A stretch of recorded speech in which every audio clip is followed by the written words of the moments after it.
Alkisah, ada seekor ular memasuki bengkel seorang tukang kayu. Karena ia lelah bekerja seharian, tidak sempat pula sang tukang kayu ini membereskan sisa pekerjaannya, sehingga sebagian peralatan kerjanya masih berserakan. Si ular yang menyelinap ke sana kemari itu pun secara tidak sengaja melewati sebuah gergaji di atas lantai. Tajamnya mata gergaji melukai perut si ular. Namun uniknya si ular ini menganggap gergaji tersebut menyerangnya. Maka dengan marah si ular mengeluarkan taring berbisanya, lalu kemudian mendesis tanda kemarahan. Seketika itu pun ia membalas dan mematuk gergaji tersebut berkali-kali. Selama ini belum pernah ada satu musuh pun yang berkutik ketika dipatuk. Begitulah kira-kira pikir si ular. Namun rupanya kali ini lain. Si ular malah luka parah di mulutnya. Kesal dengan keadaan ini, si ular akhirnya mengerahkan kemampuan terakhirnya untuk mengalahkan musuhnya itu. Ia lantas membelit kuat gergaji itu dengan tubuhnya. Malangnya, belitan si ular itu malah menyebabkan tubuhnya lebih terluka parah, dan ia pun mati. Keesokan harinya, sang tukang kayu hanya terheran-heran menemukan bangkai ular di samping gergajinya itu. Nah, mungkin Anda hanya terheran-heran betapa bodohnya si ular itu.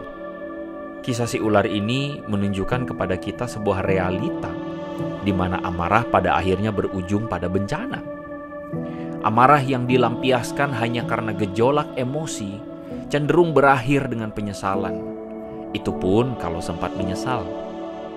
Nah, setujukah Anda dengan saya bahwa amarah yang tidak terkendali bukan hanya melukai orang lain, namun juga pada akhirnya akan melukai diri sendiri? Nah, masalahnya, soal amarah seringkali dianggap sepele. Tidak jarang orang yang mengalaminya menolak untuk berubah. Katanya sih sudah tabiat. Dan jangan-jangan ini terjadi di sekeliling kita, di komunitas kita, keluarga kita, bahkan diri kita juga. Celaka kalau hal ini dibiarkan. Nah, coba perhatikan. Di dalam Matius pasal 5 ayat 21 sampai 22, Yesus berkata begini. Kamu telah mendengar yang difirmankan kepada nenek moyang kita. Jangan membunuh. Siapa yang membunuh harus dihukum. Tetapi aku berkata kepadamu, setiap orang yang marah terhadap saudaranya harus dihukum. Siapa yang berkata kepada saudaranya, kafir, harus dihadapkan ke mahkamah agama. Dan siapa yang berkata jahil harus diserahkan ke dalam neraka yang menyala-nyala. Wah, perkataan ini kontroversial ya. Masakan marah aja harus dihukum? Ngomong kafir harus diadili langsung gitu? Ngomong jahil pun masuk neraka? Nah, kalau kita baca sekilas, kita bakal salah ngerti perkataan Yesus ini. Jadi mari kita perhatikan konteksnya ya. Nah, perkataan Yesus ini dilatar belakangi sebuah tuduhan dari para ahli Taurat yang mengatakan bahwa Yesus meniadakan hukum Taurat. Pada waktu itu, para ahli Taurat dan orang Farisi dikenal sebagai kelompok yang sangat patuh terhadap hukum Taurat. Tanpa cacat, mereka melakukan hukum demi hukum agama yang ada. Nah, tetapi di ayat yang ke-20, Yesus mengajarkan para murid untuk melebihi kebaikan para ahli Taurat dan orang Farisi. Bagaimana mungkin? Nah, rupanya Yesus sedang mengkritik para ahli Taurat dan kaum Farisi yang hanya peduli dengan kesalehan yang nampak di luar. Mereka hanya menjalankan hukum, namun menyangkali esensi dari hukum tersebut. Misalnya saja mereka menjalankan hukum jangan membunuh. Tetapi pada kenyataannya meskipun mereka tidak membunuh, mereka boleh untuk melampiaskan kemarahan, kebencian, dendam, atau berkata buruk kepada orang lain. Mereka hanya peduli dengan sikap yang kelihatan sesuai hukum. Namun Yesus lebih peduli dengan apa yang ada di dalam hati. Karena itulah Yesus menggunakan gaya bahasa hiperbola di ayat ini. Ini adalah hal yang lumrah yang bisa kita temukan di dalam budaya pada saat itu. Yesus menggunakan 3 istilah. Mereka yang marah, yang berkata jahil, dan berkata kafir. Nah, kata jahil dalam bagian ini diterjemahkan dari kata raka Ini adalah sebuah istilah dari bahasa Aram, rekam, yang berarti secara literal kosong. Nah, kata ini mungkin dalam konteks hari ini digunakan untuk menghina seseorang seperti hinaan. Gak ada otak lu, atau tolol lu. Nah, begitulah kira-kira. Sedangkan kata kafir dalam bagian ini sebenarnya diterjemahkan dari kata more yang berarti bodoh atau dungu. Jadi kedua kata ini lebih bernuansa pembunuhan karakter seseorang. Jadi kalau kita hubungkan dengan istilah yang pertama, kedua istilah ini mengandung makna yang sama, yakni mereka yang marah pada saudaranya akan dihukum. Nah, kedua kata raka dan more ini adalah ekspresi kemarahan yang dilampiaskan lewat kata-kata yang buruk terhadap sesama, yang bagi Yesus sama-sama dilandasi amarah dan kebencian. Hal ini dikatakan harus dihukum, karena tidak ada bedanya dengan membunuh seseorang karena kebencian. Jadi mari pahami maksud perkataan Yesus, yaitu dosa bukanlah dimulai dari perbuatan tetapi dari pikiran, perasaan, dan kehendak. Bukan tindakan membunuh saja, melainkan akar atau esensinya, yaitu kemarahan dan kebencian yang berasal dari dalam hati. Jadi Yesus mengkritik mereka yang mengira dirinya kudus dengan melakukan hukum, namun nyatanya hati mereka toh dipenuhi kebencian dan amarah yang menyangkali hukum tersebut. Nah, jadi apakah kalau begitu orang Kristen tidak boleh marah? Nah, marah ini merupakan salah satu bentuk ekspresi dasar emosi manusia. Marah itu manusiawi. Bahkan Yesus pun pernah marah di bait suci. Namun perhatikan, Yesus marah dengan alasan yang benar, yaitu karena ia menegur para mafia bait Allah yang berdagang dan memeras rakyat yang ingin beribadah. Yesus menunjukkan ketegasan dengan menyingkirkan apa yang salah. Dan perhatikan, Yesus melakukannya dengan motivasi yang benar untuk menegur keberdosaan seseorang dan membawa mereka untuk menghormati Tuhan. Ini adalah contoh ekspresi kemarahan yang terkendali dan bukanlah sebuah pelampiasan amarah yang membabi buta dan tidak beralasan. Aristoteles pernah mengatakan, siapapun bisa marah.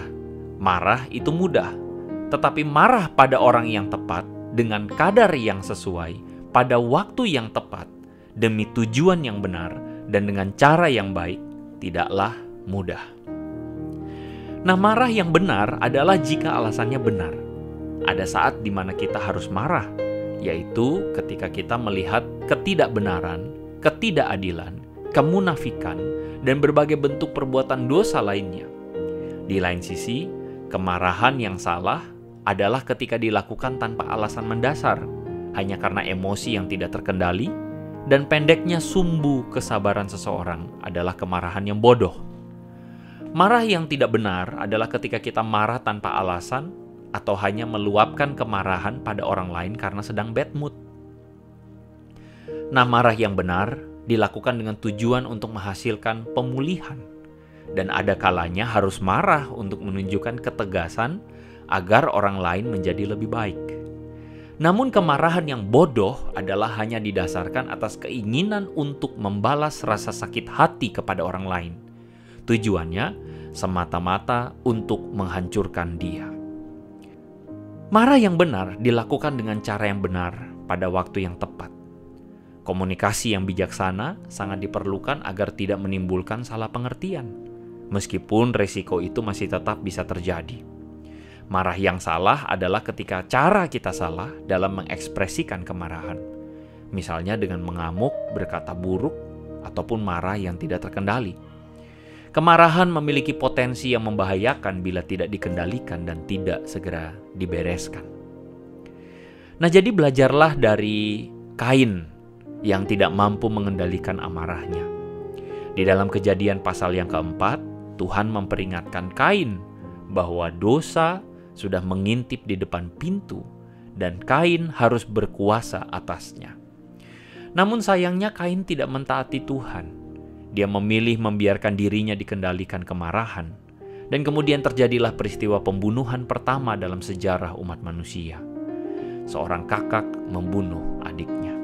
Semuanya berawal dari kemarahan yang tidak dikendalikan. Perasaan marah yang timbul sesaat di dalam hati bila tidak segera dibereskan, sama saja dengan memberi kesempatan bagi iblis untuk membawa kita jatuh dalam berbagai dosa, seperti kebencian, fitnah, caci maki, dendam, kepahitan, pembunuhan, dan tindakan yang jahat. Karena itu marilah kita waspada terhadap amarah ini.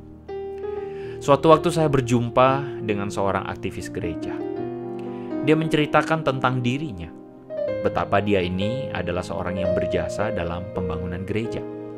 Tidak lupa juga dia itu banyak membantu orang-orang yang membutuhkan, katanya. Pak, saya ini baik sama semua orang. Cuma kalau sampai ada orang yang macam-macam sama saya, mati dia. Begitu ujarnya dengan bangga. Nah, artinya dia ini orang yang berpengaruh, yang tidak ada orang yang berani macam-macam seperti itu.